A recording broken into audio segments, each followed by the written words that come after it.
The Vorthan battle cruiser times decimator times shuddered as another plasma barrage struck its shields.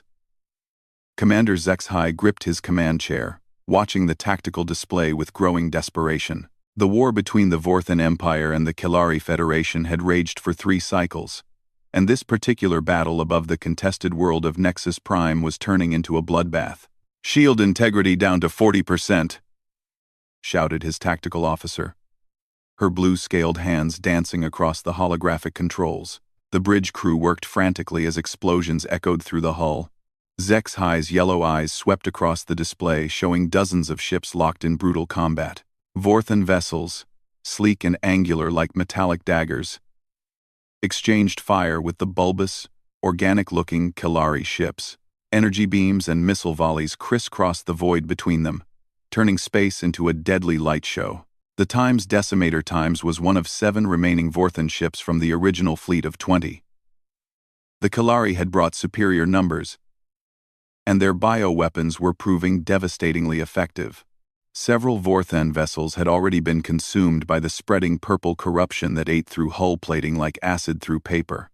"Sir, the Times Ravager Times is reporting critical damage to their main reactor," came another voice from the communications station. "They're requesting immediate evacuation support." Zexhai watched as the Times Ravager Asterisk, a massive dreadnought that had been the pride of the Vorthan fleet, listed helplessly as Kilari fighters, swarmed around it like hungry scavengers. Purple biomatter was spreading across its hull, and he could see escape pods beginning to launch. "We can't spare any ships for rescue operations," Zexhai replied grimly. "All vessels are to maintain combat formation and continue the assault on the Kilari command vessel."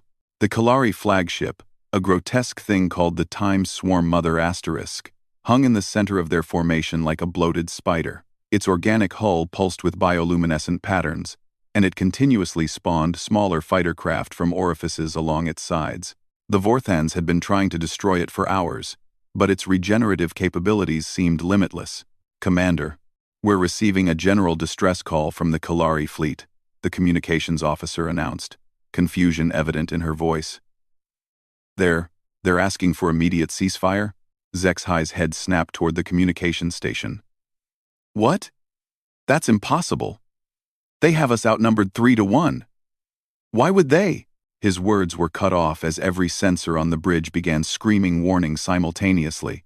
The tactical display exploded with new contacts, but they weren't coming from any known vector. Ships were appearing directly in the middle of the battle zone, materializing from what seemed like empty space. "Unknown vessels detected," the sensor operator called out, her voice rising with panic. "They're appearing right in the combat zone. I'm reading energy signatures unlike anything in our databases." The main view screen automatically focused on the new arrivals, and Zexhai felt his blood turn cold. 3 ships hung motionless in space, and they were unlike anything he had ever seen. They weren't sleek like Vorthan vessels or organic like Kilari ships. These craft appeared to be constructed from some kind of matte gray metal, with angular but oddly curved designs that hurt to look at directly. They seemed to bend light around them in ways that made his eyes water. "Are they some kind of new Kilari weapon?" someone whispered from across the bridge. Before Zexhai could respond, both Vorthan and Kilari fleets had stopped firing at each other entirely. Every ship in the battle zone had turned their attention to these mysterious newcomers. The sudden silence was more unnerving than the sounds of battle had been. "Sir, I'm detecting massive energy buildups from all 3 unknown vessels," the tactical officer reported. "Whatever they're preparing to do, it's drawing more power than our entire fleet combined." The largest of the 3 strange ships began to move, gliding forward with impossible grace.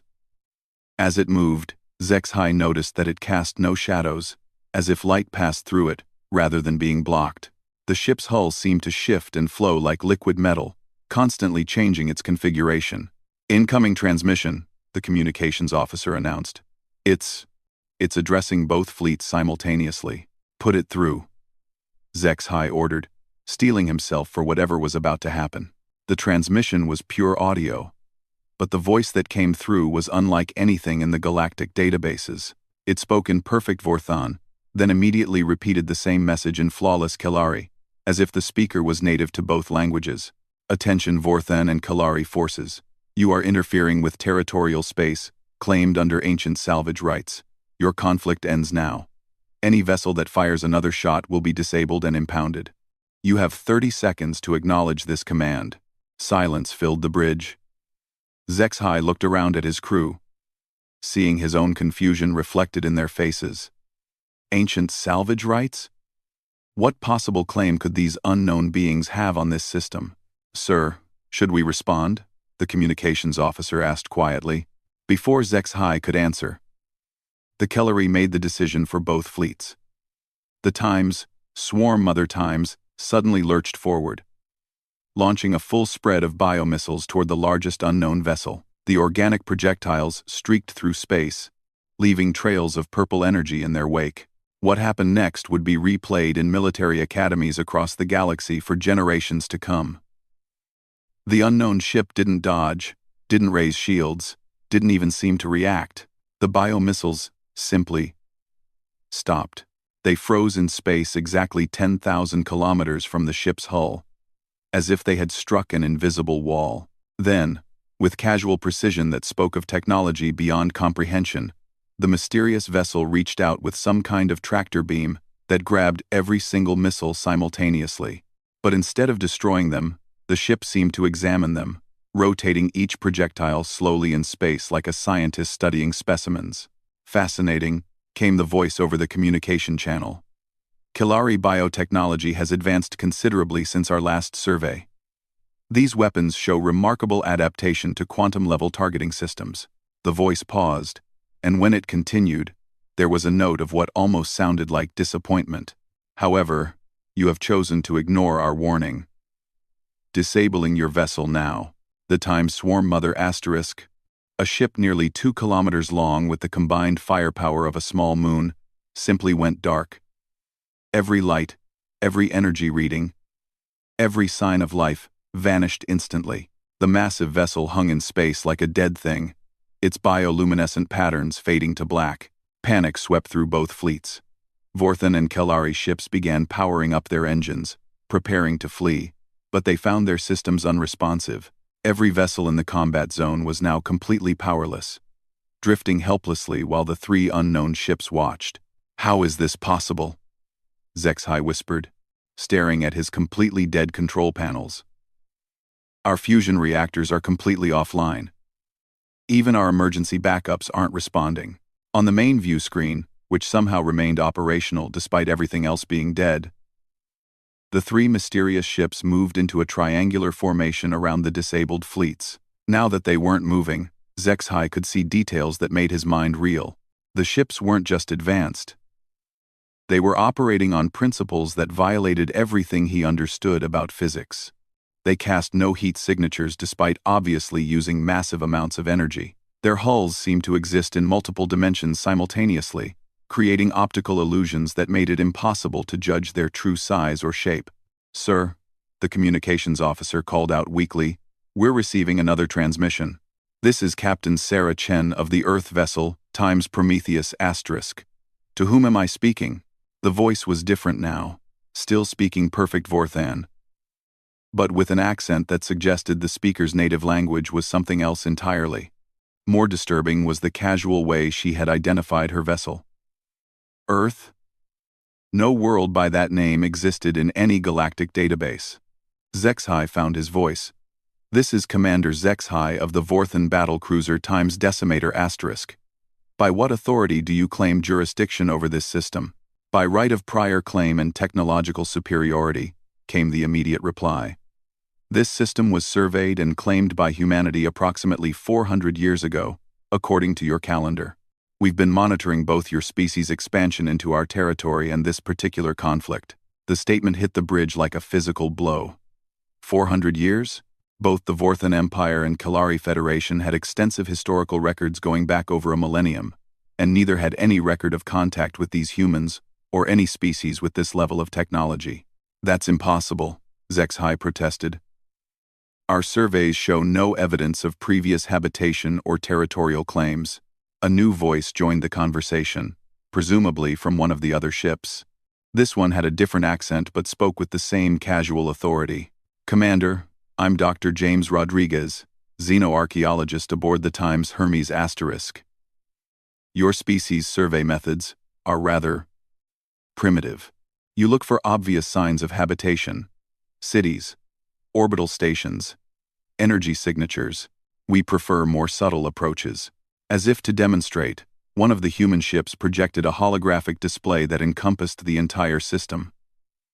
Suddenly, Nexus Prime below wasn't an uninhabited world with basic mineral deposits. The display revealed a vast network of underground installations, orbital platforms cloaked beyond detection, and energy collection systems that harvested power directly from the system's star. You've been fighting over what amounts to our front yard, Doctor. Rodriguez continued with what sounded like amusement. Though I must admit, watching two primitive species try to kill each other with such enthusiasm has provided valuable anthropological data. The casual dismissal stung, but Zexhai couldn't deny the evidence before his eyes. These humans had been here all along, watching and studying while advanced civilizations battled for control of what they thought was an empty system. What do you want from us? This voice came from the Kalari fleet. Presumably their commander had found a way to communicate despite their ships being disabled. Captain Chen's voice returned, now addressing both fleets simultaneously. We want you to leave. Immediately. Take your fleets, return to your respective territories, and never enter this system again. Consider this your only warning. And if we refuse? Zexhai asked, though he suspected he already knew the answer. Then we'll be forced to take more permanent measures, Chen replied. Commander, your species has been spacefaring for approximately 800 years. The Kalari have been space-capable for roughly 600. Humanity has been exploring the galaxy for over 3,000 years. We've been watching both your civilizations since you first achieved faster-than-light travel. The implication was staggering. These humans claim to have been spacefaring, while Vorthen and Kellery ancestors were still learning to use fire. If true, their technological advancement would be beyond imagination. Sir, his tactical officer whispered, I'm detecting energy signatures from across the system.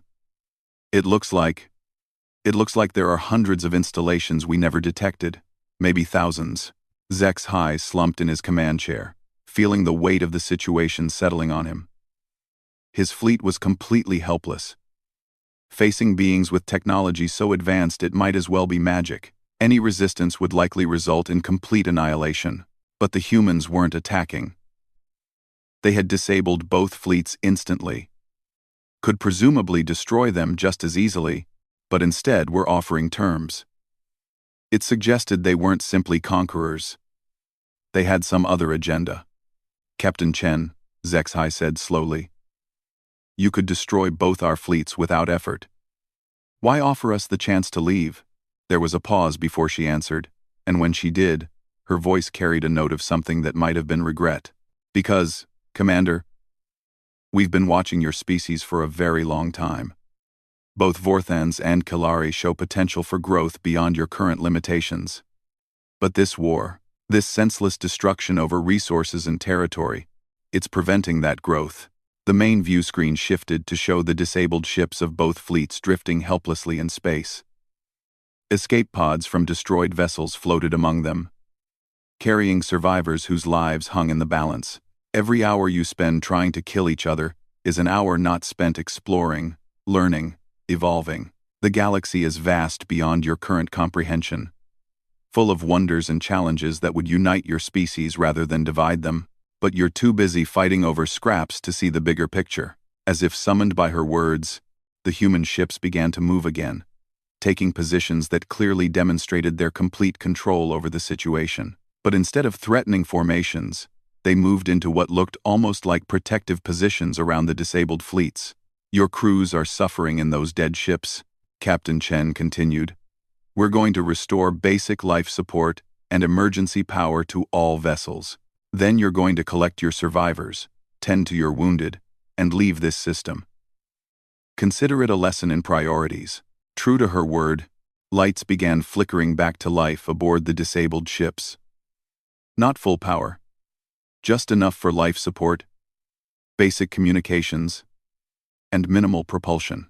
The humans were demonstrating that they could control even that, giving back only what they chose to give. Zexhai found himself facing a choice that would define not just his career, but potentially the future relationship between his people and these mysterious humans. Pride demanded resistance, but wisdom suggested compliance. The humans had demonstrated overwhelming technological superiority, but also restraint and what might even be called mercy. As he watched his crew slowly bring basic systems back online, Zexhai realized that this encounter would change everything. The galaxy suddenly seemed much larger and more dangerous than he had ever imagined, but also full of possibilities he had never considered. The war that had brought them here seemed petty and meaningless in the face of what they had discovered. These humans claimed to have been watching for centuries, which meant they knew things about galactic history that had been forgotten or never discovered. What other secrets were hidden among the stars? What other ancient powers watched from the shadows?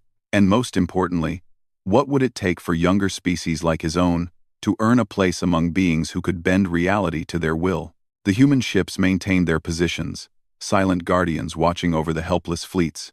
They had demonstrated their power, delivered their warning, and now waited to see what choice their primitive neighbors would make. Zexhai looked around his bridge one more time, seeing his crew working frantically to restore basic functions to their ship. When he spoke, his voice carried the weight of a decision that would echo through history. Communications. Open a channel to all Vorthan vessels in the fleet. Prepare to relay orders for immediate withdrawal from this system. Admiral Korthven paced the command deck of the Vorthan flagship Times Eternal Glory *, his claws clicking against the metal floor with each agitated step. 3 days had passed since Commander Zexhai's fleet had limped back to Vorthan space with their impossible story, and the High Command was still struggling to process the implications. "Show me the sensor logs again," Korthven ordered, his scarred face reflecting the blue glow of the tactical display. The holographic recording played once more, showing 3 mysterious human vessels appearing from nowhere and instantly disabling an entire battle fleet. The Admiral had watched it dozens of times, and it still made his military mind rebel against what his eyes were seeing. "Sir, we've completed our analysis of the energy signatures captured by the Times Decimator *, reported his chief science officer, a young female named Veltara, whose scales still held the bright patterns of youth. "The readings are unprecedented." "Define unprecedented, Officer Veltara." "Their power output appears to be drawing energy from quantum vacuum fluctuations, theoretically possible according to our most advanced physics, but the engineering requirements would be..." She paused, searching for words. "We estimate it would take our entire civilization approximately 10,000 years to develop such technology, assuming optimal research conditions and unlimited resources." Admiral Korthven stopped pacing and fixed her with his intense yellow gaze. 10,000 years? That's a conservative estimate, sir.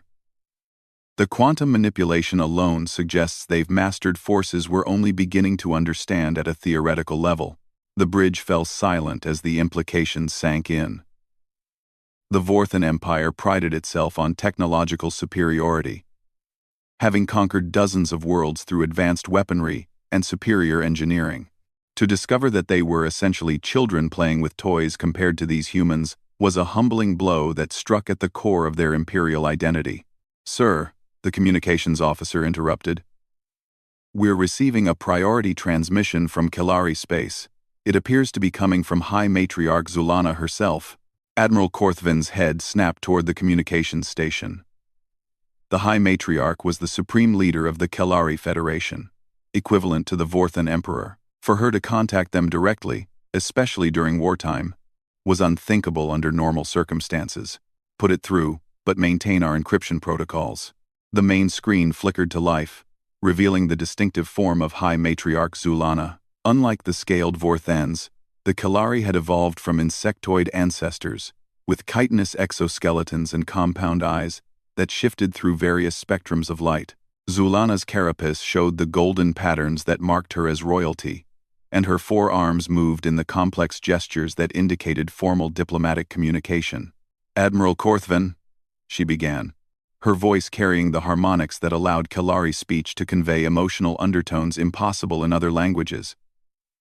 I trust you have received reports similar to our own regarding the intervention at Nexus Prime. High Matriarch, the Admiral replied carefully. Our reports indicate that an unknown species of considerable technological advancement has claimed territorial rights to the contested system. Zulana's head tilted in what humans would recognize as agreement, though her compound eyes never stopped their continuous movement. Our xenobiologists have analyzed the limited data we collected. These humans, as they call themselves, represent a paradigm shift in our understanding of galactic civilization.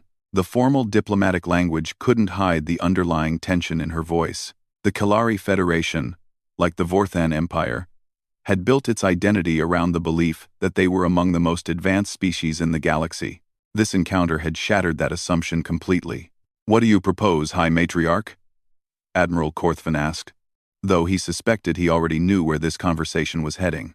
A temporary ceasefire between our peoples while we determine how to respond to this new threat, Zulana replied. Our conflict has become irrelevant in light of these developments.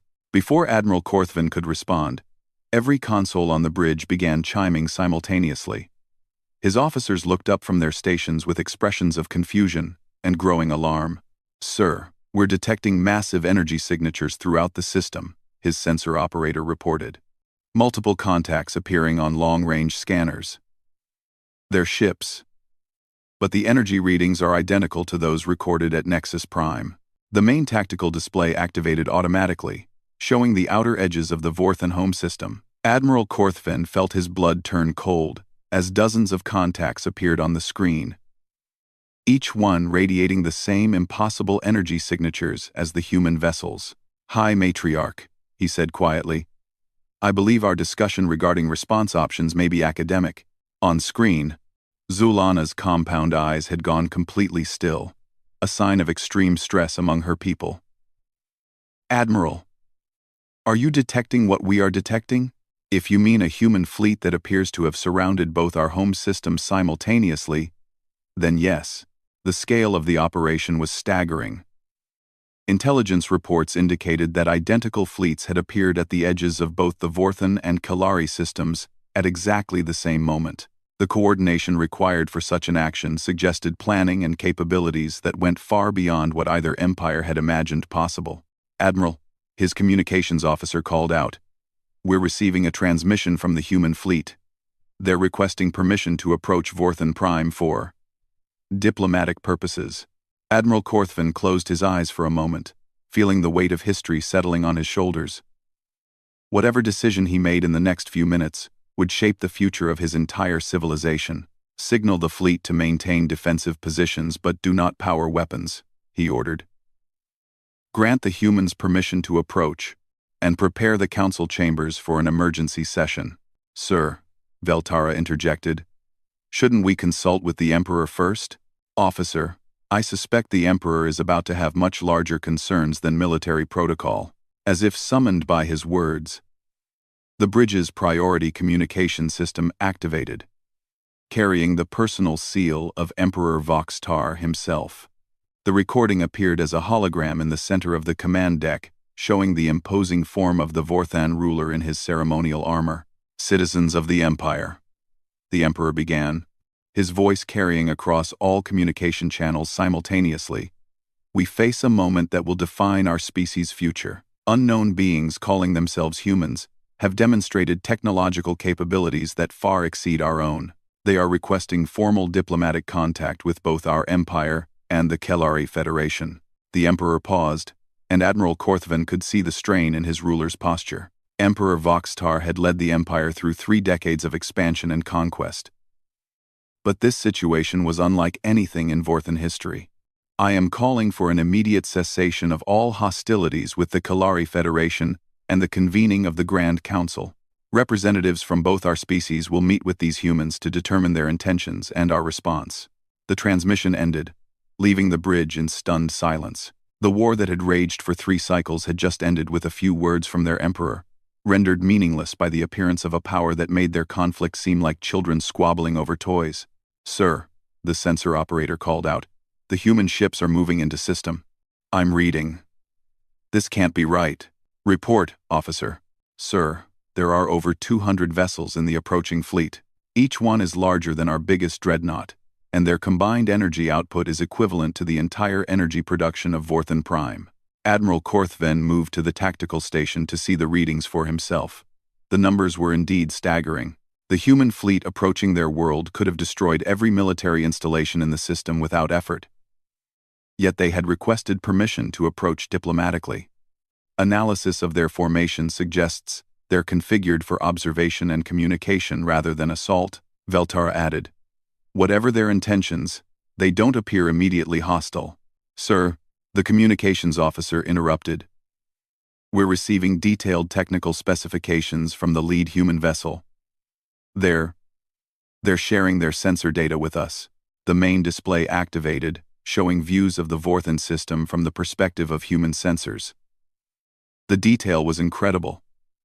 They could see individual ships and orbital stations, read energy signatures from planetary defense grids, even detect the heat signatures of major population centers on the surface.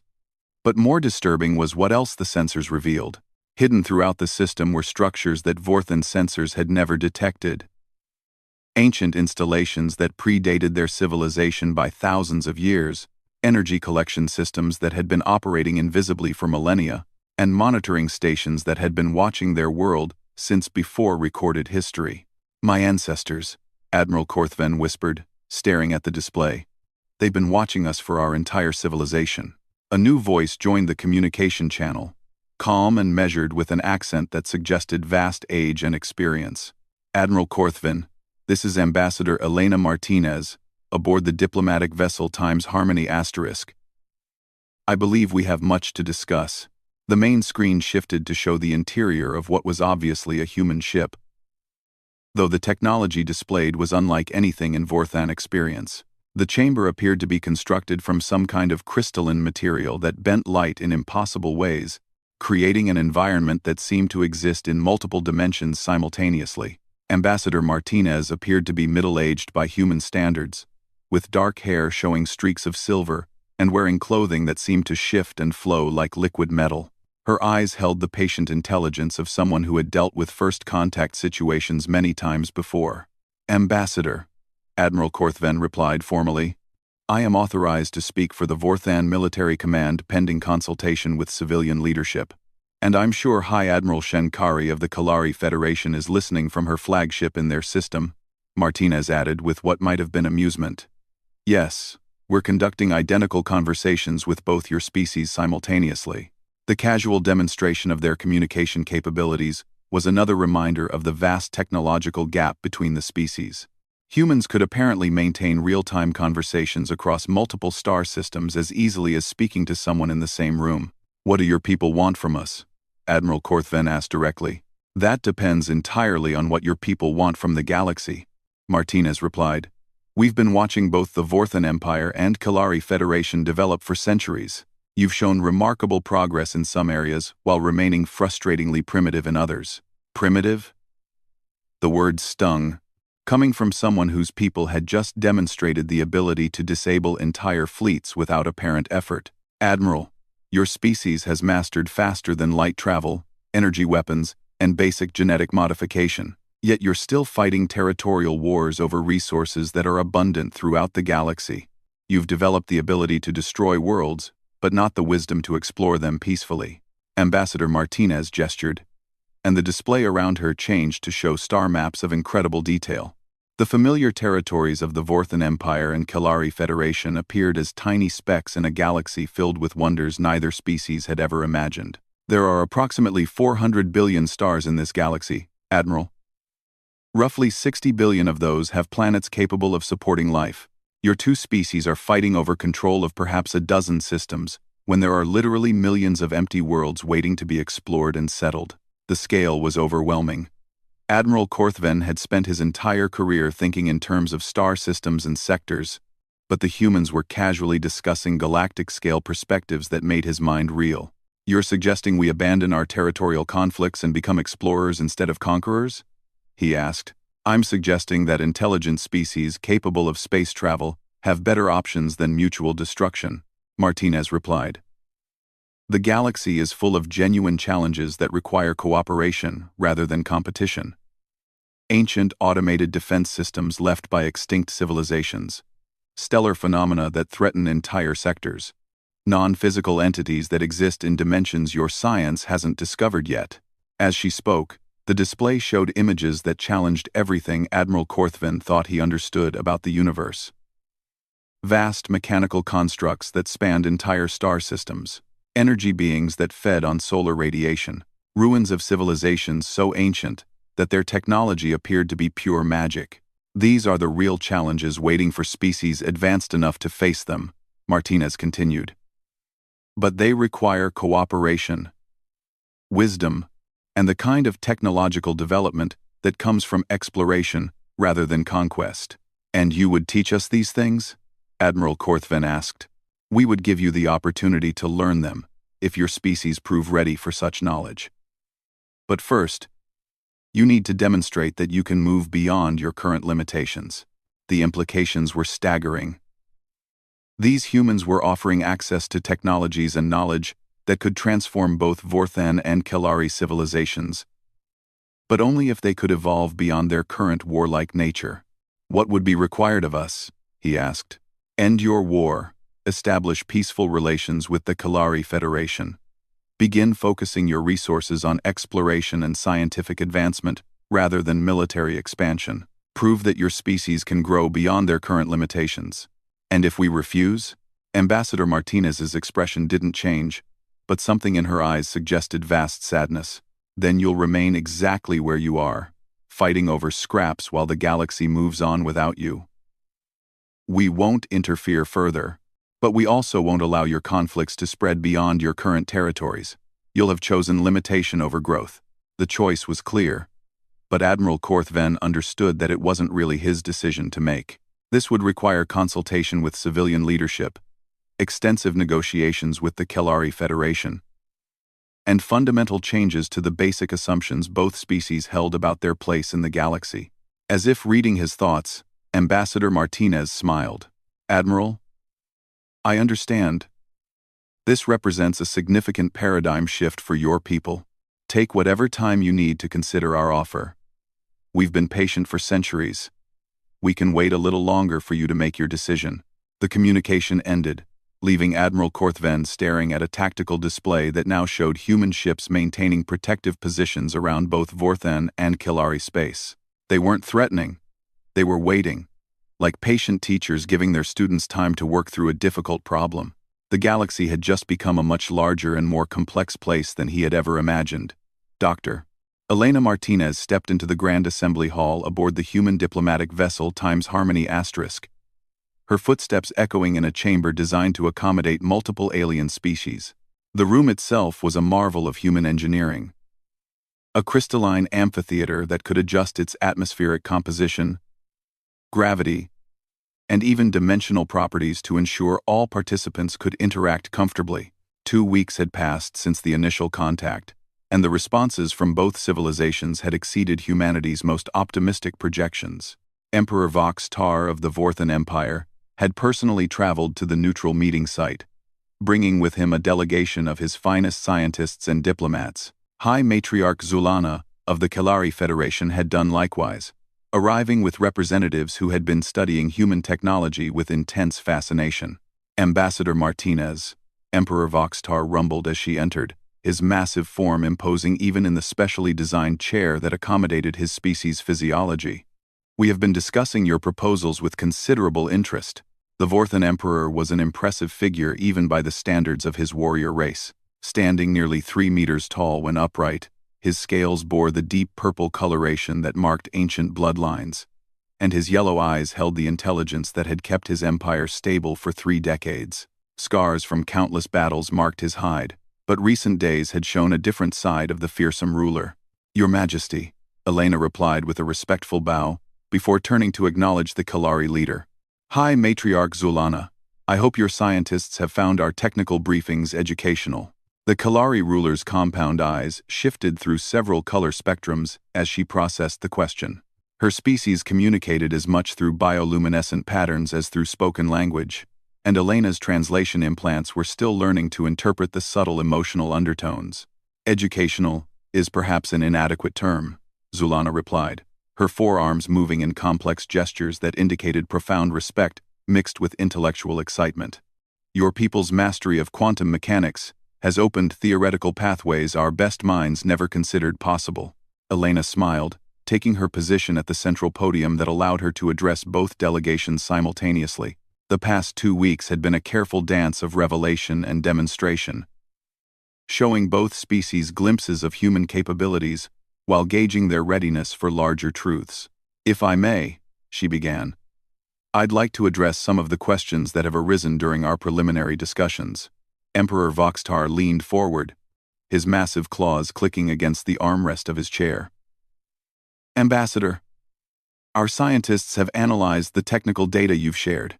According to our calculations, your people should require approximately 50 times the resources of both our civilizations combined to support the technology we've observed. Yet your energy signatures suggest efficient systems that operate with minimal waste. How is this possible? The question demonstrated exactly the kind of thinking Elena had been hoping to encourage. Both species were moving beyond simple amazement at human capabilities and beginning to ask the deeper questions that would lead to true understanding. Your Majesty, you're operating under the assumption that advanced technology requires massive resource consumption. This is understandable given your current development level, but it represents a fundamental misunderstanding of how energy and matter behave at quantum scales. Elena gestured, and the chamber's holographic systems activated, showing a three-dimensional model of atomic structure that both species could understand. But as the image developed, it revealed layers of reality that neither Vorthen nor Kalari science had discovered. What you see as matter is actually crystallized energy in temporary configurations. Advanced civilizations learn to work with these configurations directly, manipulating the underlying quantum fields, rather than brute forcing their way through physical limitations. The model expanded to show how human technology interfaced with quantum vacuum fluctuations, drawing energy from the fundamental fabric of space itself, rather than traditional fusion or antimatter reactions. The elegance of the approach was breathtaking. Where younger civilizations burned through resources like wildfires, humans had learned to work in harmony with the universe's basic principles. Remarkable, whispered Dr. Veltara, the young Vorthen scientist who had been studying the recordings from Nexus Prime. You're essentially making the universe itself provide the energy for your technology. More than that, Elena continued, expanding the display to show galactic-scale perspectives. Advanced technology becomes less resource-intensive as it becomes more sophisticated, not more. A truly mature civilization leaves barely any footprint at all, because they've learned to work with natural systems rather than against them. High Matriarch Zulana's bioluminescent patterns shifted to indicate deep contemplation. This explains why our sensors never detected your presence, despite centuries of observation. You were using technology so advanced that it appeared invisible to our instruments. Exactly. And this brings us to the real question both your civilizations must answer. Elena's expression grew more serious as she addressed the heart of the matter. Are you ready to make the transition from resource-consuming civilizations to resource-harmonious ones? Emperor Voxtar's scarred face wrinkled in confusion. What would such a transition require? Quote, Elena gestured again, and the chamber filled with images from across the galaxy. Worlds being strip-mined for resources, space battles fought over territory, entire systems scarred by industrial development. The pictures were taken from both Vorthen and Kalari space, showing the environmental cost of their current technological approaches. It requires abandoning the assumption that advancement equals consumption, she explained. Your current technology fights against natural laws. Our technology works with them. Your civilizations expand by taking, ours expand by giving. Your species compete for limited resources. We create unlimited possibilities through cooperation. 1. The chamber fell silent as both delegations processed this information. Elena could see the struggle in their faces as they grappled with concepts that challenged everything their cultures had taught them about power and progress. Dr. Shenvari, The lead Kilari scientist spoke first. Ambassador, you speak of cooperation, but surely your people have conflicts and disagreements. How do you resolve disputes without competition and dominance? Elena smiled, having expected this question. Dr. Shenvari, human civilization went through the same developmental phases your species are experiencing now. We had wars, territorial disputes, resource conflicts, all the same challenges you're facing. But we learned that these approaches are evolutionary dead ends. The holographic display shifted to show scenes from human space. Worlds where technology and nature had merged seamlessly. Space habitats that functioned like living ecosystems, fleets of ships that operated more like migrating organisms than military formations. We discovered that the universe rewards cooperation over competition at advanced scales. Species that learn this lesson early enough survive and thrive, those that don't. Elena paused, allowing the implication to sink in. Those that don't eventually destroy themselves or become stagnant. Are you suggesting our civilizations are in danger of self-destruction? Emperor Voxtar asked, his voice carrying both challenge and genuine concern. I'm suggesting that your civilizations are at a critical decision point, Elena replied diplomatically. Every species faces this choice eventually. You can continue on your current path of territorial expansion and resource competition, which will eventually lead to either mutual annihilation or technological stagnation. Or, you can choose to evolve beyond these limitations. High Matriarch Zulana's compound eyes focused intently on Elena. And if we choose evolution, what would humanity offer us? Elena's expression brightened, and the chamber's displays shifted to show vistas that took both delegations' breath away. Massive structures that spanned star systems, harmoniously integrated with natural stellar processes. Worlds where technology had enhanced rather than replaced natural ecosystems. Ships that traveled not just through space but through higher dimensions of reality itself.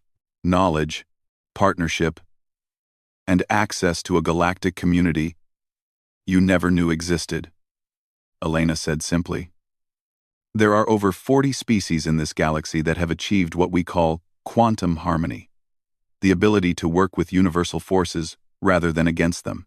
They've been waiting for your species to mature enough to join them. The revelation stunned both delegations into silence.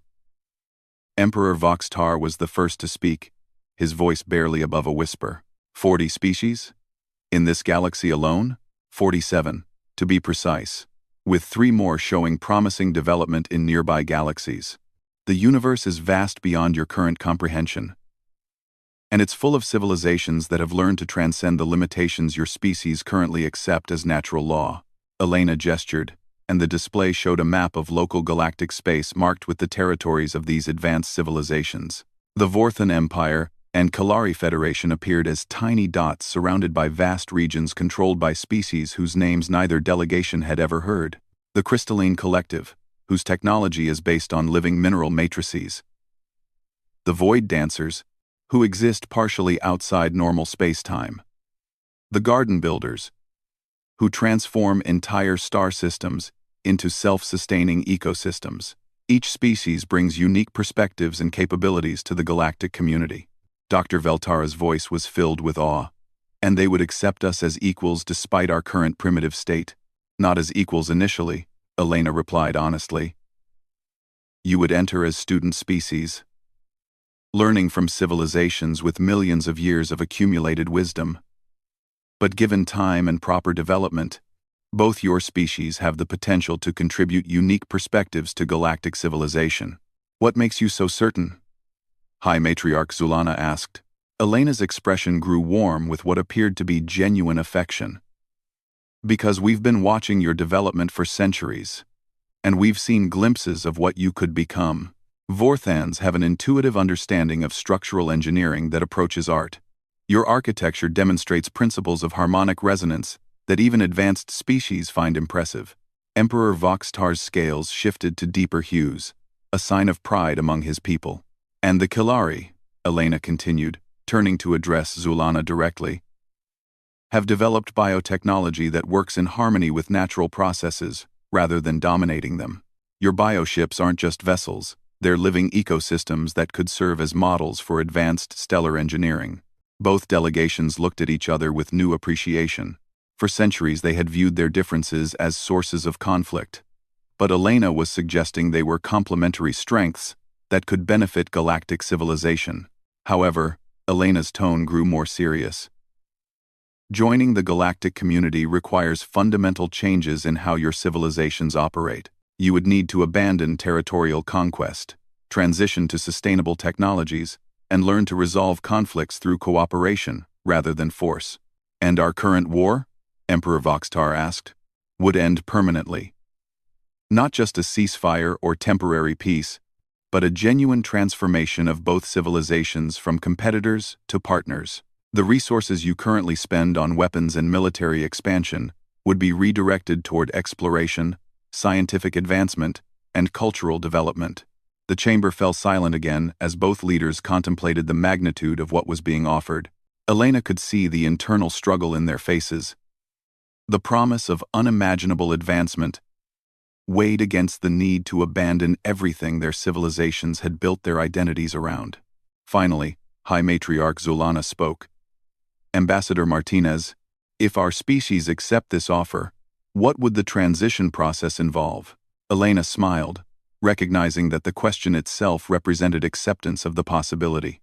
The transition would be gradual, supervised by joint human-galactic teams working with representatives from both your civilizations. We would begin by sharing basic quantum harmonic principles that would allow you to develop sustainable energy systems.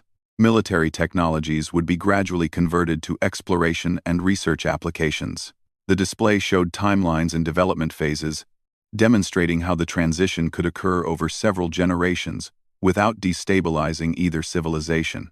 Most importantly, Elena continued, both species would work together on joint projects designed to demonstrate the benefits of cooperation over competition, shared research stations, combined exploration missions, collaborative terraforming projects that would give you practice working with universal forces rather than against them. Emperor Voxtar leaned back in his massive chair, his yellow eyes distant with thought. When he spoke, his voice carried the weight of a decision that would echo through history. Ambassador Martinez, I speak for the Vorthan Empire when I say that we accept your offer. Our war with the Kelari Federation ends today, and we commit to the path of evolution you have shown us. High Matriarch Zulana's bioluminescent patterns flared with patterns that Elena's translators identified as joy and determination. The Kelari Federation joins this commitment. We choose growth over stagnation, cooperation over conquest, and wisdom over warfare.